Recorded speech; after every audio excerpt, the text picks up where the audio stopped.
Mchezo wa Simba Sport Club katika upande wa ligi ya mabingwa barani Afrika umemalizika, na huu ni mchezo wa tatu hawafanyi vizuri ukilinganisha michezo ya ndani ya mipaka Tanzania, lakini pia katika upande wa kimataifa hawafanyi vizuri. Usajili wamefanya kwa siku ya leo, wameingia katika mchezo na wameweza kupoteza.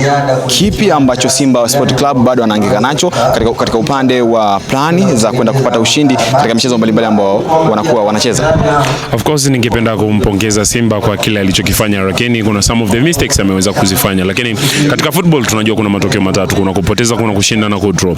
Lakini Simba walikuwa bora katikati, ukiangalia Nabi Kamara alikuwa vizuri, ukiangalia pia Kagoma alikuwa akifanya kazi ya kutokumruhusu Diala, ambaye Diala yeye ndo imepigwa close, ikitokea upande wa Keita anakuja kuikuta Diala ndo anaingia nayo kambani, lakini makosa yalikuwa ni ya Shomari Kapombe. Of course tumeona usajili mpya wa Simba Sports Club, tumemwona Gweye ambaye amekuwa kiungo mshambuliaji, tumemwona akifanya kazi nzuri, lakini also Nixon Kibabage tukimzungumzia, also Triple C Momba Lusaka naye tumemwona akiwa katika ubora uzuri. Lakini Simba kumekuwa na kitu bado kina influence sana, nikizungumzia kwanza issue ya striking force, ambayo leo Swa amekuwa out of the kiwango, alikuwa out kabisa kiwango ambacho ni light. Kama kocha angekuwa vile angeanza na Selemani Mwalimu alivyoingia kipindi cha pili ndo ameweza kucheza na mpira. Uliangalia ile planning B alikuwa anacheza nayo 3-over-1, ukiangalia Mpanzu, ukimwangalia Triple C, lakini pia Juki mwangalia Gweye, lakini pia also Selemani Mwalimu naye amefanya the best. Lakini also nimpongeze ekipa Kasali kwa saves alizozifanya also, lakini ni mara ya kwanza. Lakini ningempongeza pia kocha wa Simba Sports Club, kuna kitu amekionyesha, lakini kupoteza sio kwamba ni kukata tamaa. There are still 3 matches, lakini tunaamini football huwa ni dakika 90. Tunaamini Simba kaonesha kitu, lakini Simba bado analaki sana striking number 9. Ukiangalia kipindi cha kwanza wamepata 3 clear chances, akipata Jonathan Soa akipiga nje, also amepewa na Elie Mpanzu anaamua kupiga acrobatic.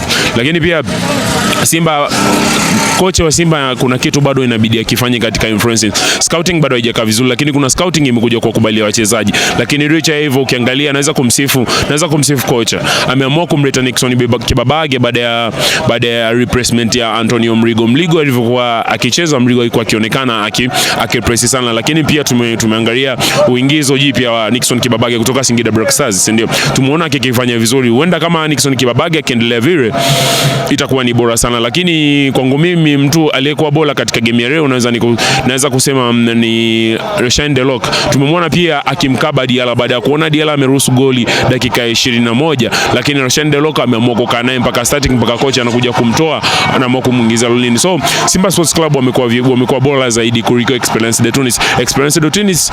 Nilitarajia watakuwa ni bora sana kuliko timu nyingine, lakini haijawa hivyo. Esperance de Tunis nao walikuwa wanapiga mipira ya kurusha, lakini Simba Sports Club wameshindwa kutumia ile mipenyo. Baada ya kutumia ile mipira ya chini, wameamua kutumia mipira ya juu, ndio maana Esperance de Tunis walikuwa wakiwini sana mipira ya nyuma. So kwa Simba Sports Club naweza kusema kinachohitajika kufanya ni zile passing. Nadhani mmeziona zile dakika za mwisho, passing zilizokuwa za chini, lakini zimeshindwa kuwa na mtu. So na katika philosophy moja, ukiwa unacheza na mtu Mwarabu inabidi umchezee pasi nyingi za chini, sio kupiga pasi za juu. Ndio maana Esperance de Tunis walivyoona Mpanzu ni anasumbua sana, ndio maana wakaamua kumuhimidi kusudi asicheze pasi za chini, lakini wachezaji wengine waliobaki wote walikuwa wanapiga mipira ya juu. Ndio maana kimekuja kwa influence sana Simba wakaja kutoka katika reli. Lakini langu la kusema Simba is still early, bado ana mechi 3. Huwezi jua nini kinachoweza kutokea. Wanaweza kashinda game zote na kaingia CAF Champions League robo finali, ambacho tunajua ni point 8 tu zinahitajika kwa ajili ya mtu kwenda robo finali. Labda pengine sasa, kutokana na kile ambacho wamekionyesha Simba Sport Club kwa siku ya leo, labda katika michezo ambayo inafuata mingine, kipi Simba watakiwa kiongeze zaidi katika upande wa uchezaji? Katika chache upande wa uchezaji kwa maana hiyo kwenye mfumo ambao wameingia nao kulinganisha na michezo iliyopita, mfumo wa leo, lakini pia wanaelekea katika michezo mingine, kipi wakiongeze Simba Sport Club katika upande wa mifumo? Kwa sababu tumetazama kwa siku ya leo Simba Sport Club hatuijui Simba ile ambayo inacheza mpira mipira ya juu, lakini kwa siku ya leo imeiga game plan ya wapinzani wao. Kipi Simba wengine nacho katika mchezo ambao inafuata? Michezo inayofuata, kitu cha kwanza almost tunajua katika football inabidi umheshimu mpinzani. Huwezi kujua mpinzani ameingia na aina gani ya football, si ndio? Lakini kwangu Simba inabidi waache mipira ya juu. Mipira ya juu ambayo inafanya sana ni frustrating na ambacho inaweza kusababisha pia mpinzani akakusoma. Mfano mzuri nitakupa game ya Young Africans dhidi ya FAR Rabat. Si ndio? Young Africans walivyoona FAR Rabat wanatumia mipira sana ya juu, ni walitulia sana, ndio maana wakaanza kutumia mipira ya chini.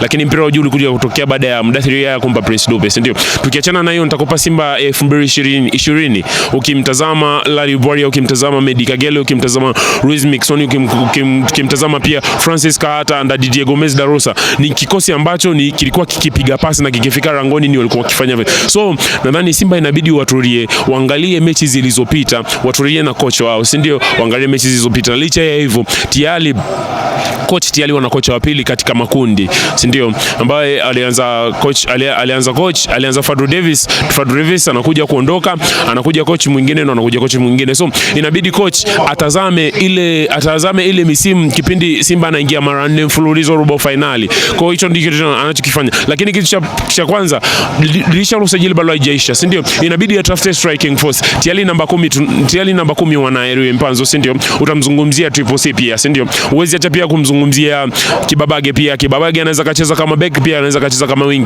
Pia unaweza kumtumia Gwel, lakini shida ni namba 9. So amekuwa kwenye toka ameingia Simba sio yule Soa ni namjua akiwa Singida na maliza na magoli 13, ndo tofauti wa Soa. Soa ni mtu ambaye game ya leo amekuwa out of the bound, ninachokwambia, na amekuwa katika nidhamu mbaya sana. So inabidi atafute coverage ya mtu mwingine. Sawa, yupo Selemani Mwalimu, lakini inabidi watafute namba 9 mwingine ambaye yupo striking, ataweza kuhimili mipira ya namba 10, namba 7 na also namba 11 ili kusudi aweze kufunga.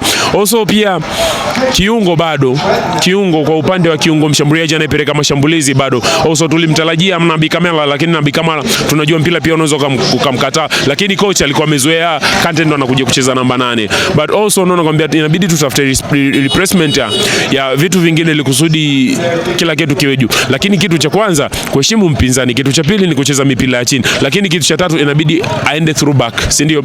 Light kama naweza nikasifu makocha wengine ambao kila coach, tukiangalia makocha wengine wakiingia huwa wanaangaliaga kwanza past, wanaangalia kwanza kipindi Simba anafika robo finali mara 4 ni vitu gani alikuwa akivifanya na ni vitu gani ilikuwa inabidi aviombe ili kusudi aweze kuviact, pia aweze kupata. So na mshauri coach inabidi arudi, kama hajamaliza usajili amalizie usajili, maana coach ametokea klabu kubwa Stellenbosch, si ndio? Stellenbosch msimu uliopita walikutana na Simba, lakini licha hivyo walikuja kutoana katika, lakini tunaweza kusema Stellenbosch was one of the best teams, si ndio? Lakini coach bado ana imani na Simba Sports Club. So na imani Simba Sports Club bado haijakata tamaa. Na imani mechi 3 zilizobaki, ana game 2 za nyumbani. Ana game dhidi ya Esperance de Tunis, lakini pia ana game pia dhidi ya Stade Malien. Zile game akiamua kuzichezea vizuri, maana tunaamini nyumbani akiamua kushinda game ya nyumbani tele atakuwa na point 6, lakini game ya mwisho atakuwa anaimalizia dhidi ya Petro de Rwanda. Petro de Rwanda sio yule Petro de Rwanda ambaye tumemzoea akiwa katika vile, lakini Petro de Rwanda ni timu ambayo dakika 15 ukichezea mpira wa chini ni timu ambayo ina panic, na mkishafunga goli Petro de Rwanda ni wanazidi kujilinda. Kwa vile atakafuata kocha akiamua kufuata vile nitakuwa vizuri sana, na Simba utaona akifikisha point 9 na akiweza kwenda robo finali. Nashukuru sana. Asante sana.